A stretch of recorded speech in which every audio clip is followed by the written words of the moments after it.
Hello दोस्तों, स्वागत है आपको अपने चैनल EDU 360% में। चलिए आज हम इलेक्ट्रिकल मशीन फर्स्ट का नया चैप्टर लेके आए हैं जिसका नाम है डीसी मशीन। तो चलिए बिना रुके हम स्टार्ट करते हैं डीसी मशीन।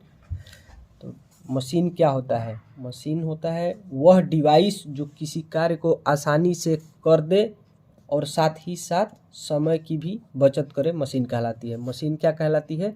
जो किसी भी कार्य को आसानी से कर दे और साथ ही साथ समय भी बचा ले, उसे मशीन कहते हैं। अब देखिए डीसी मशीन मुख्य रूप से दो प्रकार की होती हैं। कौन कौन सी? एक पहली डीसी जनरेटर और दूसरी डीसी मोटर।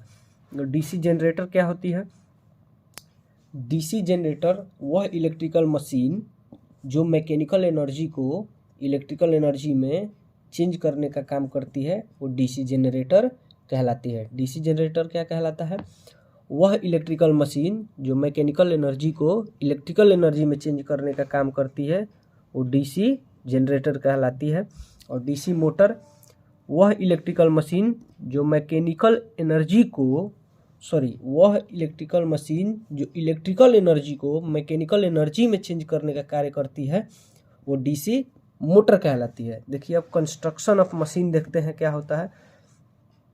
कंस्ट्रक्शन में देखिए, कंस्ट्रक्शन में एक सबसे बाहरी और सबसे एक्सटर्नल पार्ट होता है, इसको योक या बॉडी बोलते हैं। क्या बोलते हैं? योक या बॉडी बोलते हैं। इसके बाद जस्ट इसके थोड़ा सा अंदर स्टेटर होता है और स्टेटर से लगा होता है पोल, और पोल में दो पार्ट्स होते हैं, एक पोल कोर और एक पोल शूज। तो पोल कोर पे क्या होता है? पोल कोर पे वाइंडिंग होता है जिसको हम कहते हैं पोल कोर वाइंडिंग और फील्ड वाइंडिंग और एक्साइटिंग वाइंडिंग और मेन फील्ड वाइंडिंग भी बोलते हैं। और कोर के अंदर होता है आर्मेचर, उसके अंदर क्या होता है? आर्मेचर। ये क्या है? ये स्टेटर के बाद ये रोटर है, इसको आर्मेचर कहते हैं। और इसको कहते हैं, जो ऐसे निकला हुआ है, इसको कहते हैं रोटर स्लॉट। इसको क्या कहते हैं? रोटर स्लॉट, और रोटर स्लॉट कहते हैं। और इसको क्या कहते हैं? जो ये स्लॉट के बीच में ये पॉइंट है, ये वायर है, तो इसको कहते हैं रोटर वाइंडिंग। और ये डीसी, यहाँ पे दो तार निकाल दिए, डीसी इनपुट देता है और डीसी आउटपुट देता है। देखिए तो जनरेटर क्या देता है? डीसी आउटपुट देता है। तो ये जनरेटर के लिए डीसी आउटपुट है और ये मोटर के लिए डीसी इनपुट है। और ये बीच में जो है ये शाफ्ट है। चलिए आगे देखते हैं।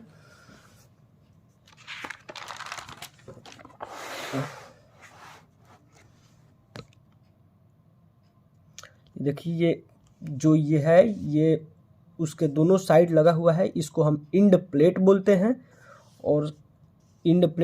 और इसको बेस बोलते हैं और इसको प्लिंथ बोलते हैं। और ये जो हिडन दिखाया गया है, इसको वियरिंग बोलते हैं। और जो ये है, इसको बोलते हैं आई बोल्ट। इसको क्या बोलते हैं?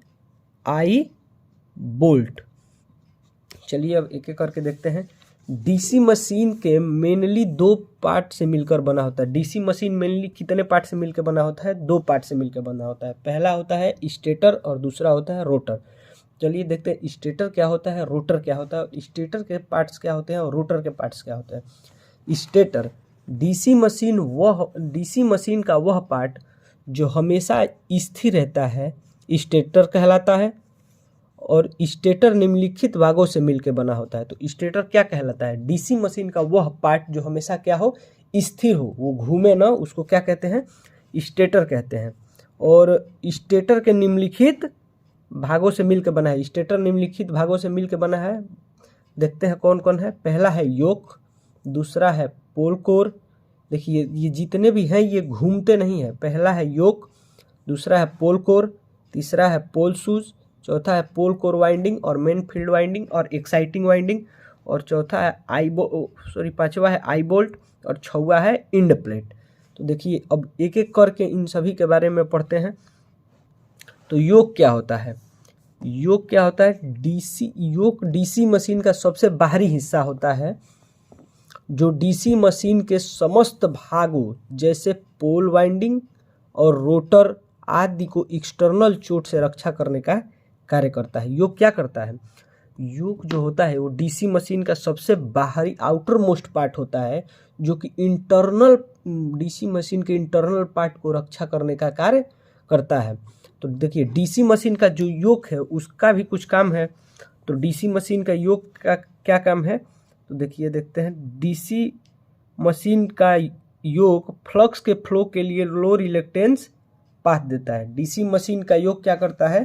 फ्लक्स के फ्लो के लिए लो रिलेक्टेंस पाथ प्रदान करता है। और अगला पॉइंट देख लीजिए, छोटी डीसी मशीन का योक। देखिए छोटे छोटे जो डीसी मशीन होते हैं उनका योक या बॉडी किस चीज़ का बना होता है? कास्ट आयरन का बना होता है। तथा बड़ी मशीन का योक कास्ट स्टील या फैब्रिकेटेड स्टील का बना होता है। बड़ी बड़ी डीसी मशीन का योक किस चीज़ से बना होता है? कास्ट स्टील या फैब्रिकेटेड स्टील। और छोटी छोटी डीसी मशीनों का योक बना होता है कास्ट आयरन से।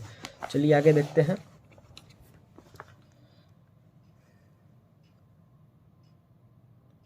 आगे देखते हैं जो है कि पोल कोर। तो पोल कोर क्या होता है?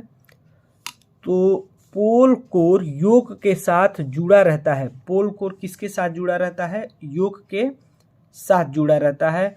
और देखिए पोल कोर कास्ट स्टील का बना होता है। पोल कोर किसका बना होता है? कास्ट स्टील का बना होता है, जिस पर सुपर इनेमल कॉपर की बनी वाइंडिंग लिपटी रहती है और जिसे पोल कोर वाइंडिंग या मेन फील्ड वाइंडिंग या एक्साइटिंग वाइंडिंग कहते हैं। देखिए पोल जो होता है पोल कोर, ये वो योक के साथ जुड़ा होता है। और देखिए छोटी छोटी मशीनों में ये स्पेशली नट बोल्ट के साथ, और बड़ी मशीनों में ये क्या बोलते हैं वेल्डिंग करके जो फिक्स कर देते हैं, लेकिन आगे इस पॉइंट को लिखवाया गया है। तो पोल कोर योक के साथ जुड़ा रहता है। और पोल कोर किस चीज़ का बना होता है? तो कास्ट स्टील का बना होता है, जिस पे क्या होता है हम लोग वाइंडिंग करते हैं सुपर इनेमल्ड कॉपर का, और जिसको हम क्या बोलते हैं, उस वाइंडिंग को क्या बोलते हैं? मेन फील्ड वाइंडिंग या एक्साइटिंग वाइंडिंग बोलते हैं। तो छोटी मशीन में पोल कोर योक के साथ नट बोल्ट के साथ सहायता से कनेक्ट रहता है। मतलब छोटी छोटी मशीनों में जो होता है योक के जो पोल कोर होता है ये वो योक के साथ किस चीज़ से जुड़ा होता है? नट बोल्ट के साथ। जो कि बड़ी मशीन में वेल्डिंग की सहायता से जुड़ा रहता है। अब देखिए पोल शूज जो है, ये पोल शूज, तो पोल शूज का क्या काम है? तो देखिए पोल शूज भी कास्ट स्टील का बना होता है। मतलब देखिए पोल जो होता है, पोल में दो पार्ट होते हैं, एक पोल कोर और एक पोल शूज। ये दोनों के दोनों किस चीज़ से बने होते हैं? कास्ट स्टील से बने होते हैं। और पोल कोर का क्या काम है? पोल कोर का काम है कि उस पे हम ये कॉपर का इनेमल कॉपर का वाइंडिंग करते हैं। और पोल शूज का क्या काम है कि उस वाइंडिंग को बाहर निकलने में, मतलब कि वाइंडिंग, देखिए आपको फिगर दिखाते हैं, ये देख लीजिए, ये पोल कोर है तो इस पे वाइंडिंग किए हैं। तो अगर ये ऐसे नहीं बनाया गया रहता यू टाइप का, तो ये वाइंडिंग बाहर निकल जाती। तो इसका पहला काम है कि इस वाइंडिंग को होल्ड करके रखे, और दूसरा काम है कि ये ऐसे बनाया गया है, मतलब इसमें बनने वाली फ्लक्स को ये क्या करे, इसके आर्मेचर के चारों तरफ यूनिफॉर्मली स्प्रेड करे। देखिए पोल शूज कास्ट स्टील का बना होता है। पोल शूज किसका बना होता है? कास्ट स्टील का बना होता है, जो पोल कोर के साथ काउंटर संक स्क्रू के साथ जुड़ा रहता है। तो पोल शूज भी, ये आर.के. राजपूत का क्वेश्चन है कि पोल शूज पोल कोर के साथ कैसे जुड़ा रहता है? तो काउंटर संक स्क्रू के साथ जुड़ा रहता है। पोल शूज भी कास्ट स्टील का बना होता है, जो पोल कोर के साथ काउंटर संक स्क्रू के साथ जुड़ा होता है। ये पोल शूज के मुख्य रूप से दो कार्य होते हैं। जो पोल शूज हैं उनका मेन फंक्शन क्या है? तो दो मेन फंक्शन है। यह पोल कोर पर की गई मेन फ्लक्स वाइंडिंग को होल्ड करने का काम करता है। पहला काम क्या करता है? ये पोल कोर पर की गई मेन फ्लक्स वाइंडिंग को होल्ड करता है। और दूसरा क्या करता है? पोल शूज का दूसरा कार्य क्या है? मेन फ्लक्स को रोटर के अधिक एरिया पर फैलाने या स्प्रेड आउट करने का कार्य होता है।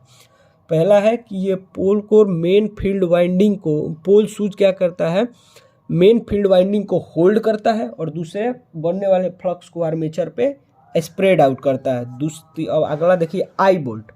आई बोल्ट क्या करता है, तो आई बोल्ट आई शेप का एक हुक होता है, ऐसे करके मशीन के ऊपर लगा होता है। आई बोल्ट आई शेप का एक हुक होता है जो योक के साथ कनेक्ट रहता है। आई बोल्ट क्या है, आई बोल्ट एक आई शेप का हुक होता है जो योक के साथ कनेक्ट रहता है।